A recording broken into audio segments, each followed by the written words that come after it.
berarti sampai tenggelamnya matahari ya berarti sampai waktu maghrib ya, dari mulai azan subuh sampai maghrib niku. Nah itu disuruh menahan diri dari yang membatalkan puasa. Di antara ini udah saya ulang bolak-balik, tapi barangkali ada yang belum mendengar atau mungkin yang belum pernah atau mungkin yang lupa dan sebagainya. Di antaranya itu yang membatalkan puasa itu apa? Yang pertama adalah memasukkan sesuatu ke dalam 5 lubang. Ya, memasukkan sesuatu ke dalam 5 lubang. Yang pertama adalah lubang yang pertama mulut. Nah, memasukkan sesuatu ke dalam mulut hukumnya itu tidak boleh aja itu enggak. Yang pertama itu batal ketika kita memasukkan sesuatu ke dalam mulut, kemudian dengan sengaja kita telan dan kita sadar lagi puasa, itu batal. Jadi memasukkan sesuatu ke dalam mulut, kita sadar kita lagi puasa dan kemudian kita telan, itu yang membatalkan puasa. Ada pertanyaan akhirnya, oh berarti Ustazah kalau saya itu makan tapi saya lupa, kalau saya lagi puasa nggak apa-apa. Nggak batal, senajan udah masuk ke dalam perut ya. Baru misalnya ibu, kelalen itu baru simpeken cucuk minum nanti segelas cucuk minum sampai habis, soalnya nanti lagi puasa. Nah tapi tadi waktu minum itu nggak ngerti kalau nggak sadar kalau kita lagi puasa. Nah ini tidak membatalkan, boleh puasanya diteruskan dan buatan batal. Ya, ini dispensasi saya Gusti Allah dibarengi kelalen dilalah ibu ya. Nah, ini dipun paring kelalen tapi Masya Allah Gusti Allah niku pemurah nemen dong kelalen niku langkah hukum ya. Dadine mboten napa-napa, masih bisa diteruskan puasanya. Nah, kemudian yang kedua itu hukumnya makruh. Tadi yang pertama batal ya, kalau kita masukkan sesuatu ke dalam mulut kemudian dengan sengaja kita telan dan kita sadar ketika kita berpuasa, itu hukumnya batal puasanya. Kemudian yang kedua itu makruh. Makruh niku kapan? Makruh niku kita memasukkan sesuatu ke dalam mulut tapi nggak untuk ditelan, buat main-main aja. Contohnya kalau permen tapi nggak ditelan, monggo kayak cetok, itu makruh hukumnya. Boten batal boten. Tapi yang dia ngomong tua lah masih kados niku mbiyen. Tapi secara syariat, secara fikih itu hukumnya makruh kita memainkan sesuatu di dalam mulut tapi nggak kita telan, hanya buat mainan saja. Niki hukumnya makruh. Kemudian yang ketiga ya adalah hukumnya mubah. Mubah itu kapan? Mubah itu ketika kita itu ini bukan chef semuanya ya. Iya, kalau setiap hari kan ibu jadi chef semuanya di keluarganya. Nah, barangkali mau mencicipi makanan itu diperbolehkan, yang penting tidak ditelan. Nggih. Nyicipi nedanya gila. Nah, bukan kurang asin atau kurang apa rasanya gimana.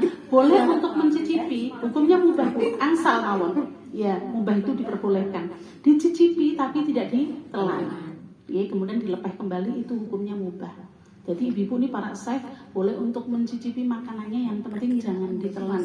Dan insya Allah orang namanya nyicipi ini ya sekedarnya, nggak ada nyicipi semangkok dianya mboten enten.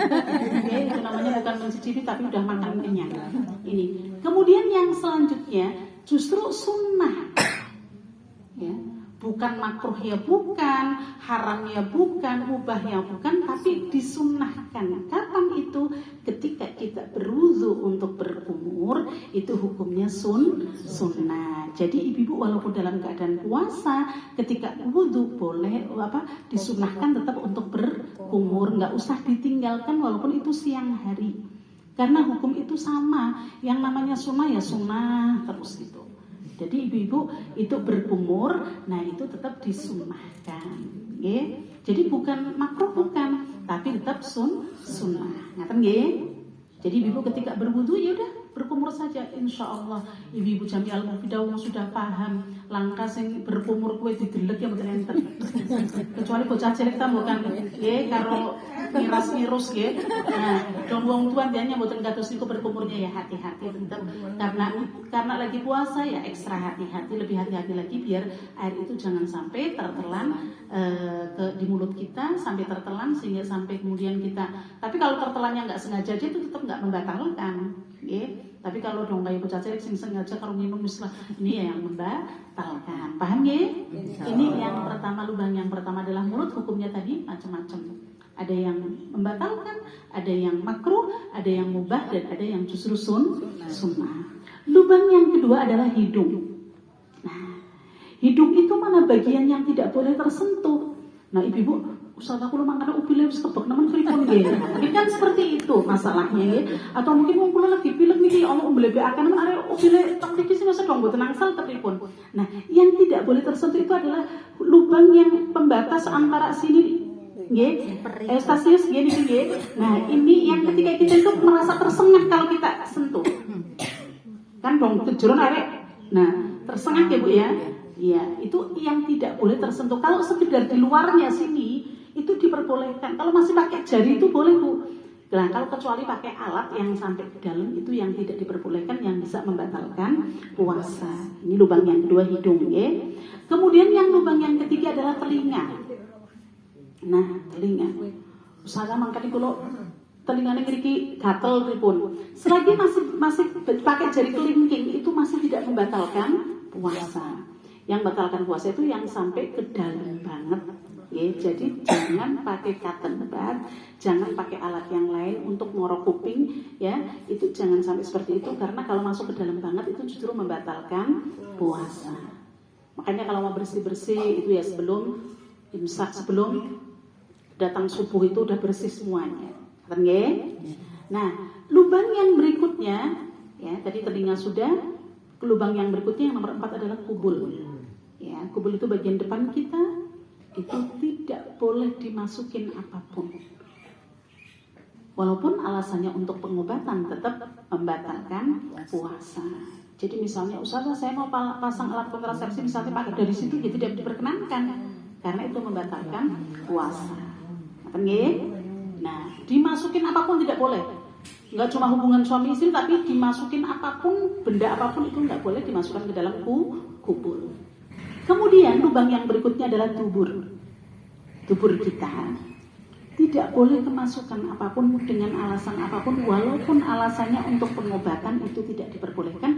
Duburnya dimasukin sesuatu karena itu membatalkan puasa. Kalian paham? Itu 5 lubang yang harus kita jaga. Berarti dong meripat mboten napa-napa Ustazah, mboten napa-napa. Pupuan mboten napa-napa, mboten napa-napa. Nah, tapi rasanya pahit Ustazah. Ya masa ditelan sih? Kalau ada rasa pahitnya tinggal dilepek lagi, kan gitu ya. Jadi nggak apa-apa, itu bukan termasuk lubang yang membatalkan.